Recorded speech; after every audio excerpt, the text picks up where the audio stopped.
గత 10 ఏళ్లలో గుజరాత్కి ఇచ్చిన నిధులు తెలంగాణ ఇచ్చేందుకు సిద్ధంగా ఉన్న దేశాభివృద్ధిలో సైబరాబాద్ కీలక పాత్ర. రాష్ట్రాభివృద్ధితోనే దేశాభివృద్ధి. ప్రధాని మోడీ హెచ్ఏసీసీలో 9,400 కోట్ల పనులు వర్చువల్గా శంకుస్థాపన ప్రారంభోత్సవాలు చేసిన ప్రధాని సీఎం రేవంత్ రెడ్డి ఇక్కడ రాజకీయాలు మాట్లాడనన్నారు.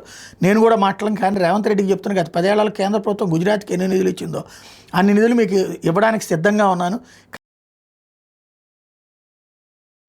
మీరు మీ లక్ష్యాన్ని అక్కడికి చేరుకోలేరు, అందుకే నాతో కలవండి, మేరే సేహి జూడో అని ప్రధాని నరేంద్ర మోడీ అన్నారు. ప్రధాని నవ్వుతూ చేసిన వ్యాఖ్యలపై రేవంత్ కూడా ముసిముసిగా నవ్వుకున్నారు. ఆదివారం తెలంగాణ రాష్ట్ర పర్యటనలో భాగంగా హైదరాబాద్ అంతర్జాతీయ కన్వెన్షన్ సెంటర్లో 9,400 కోట్లతో చేపట్టిన ప్రాజెక్టులను ప్రధాని మోడీ వర్చువల్గా శంకుస్థాపన ప్రారంభోత్సవాలు చేశారు.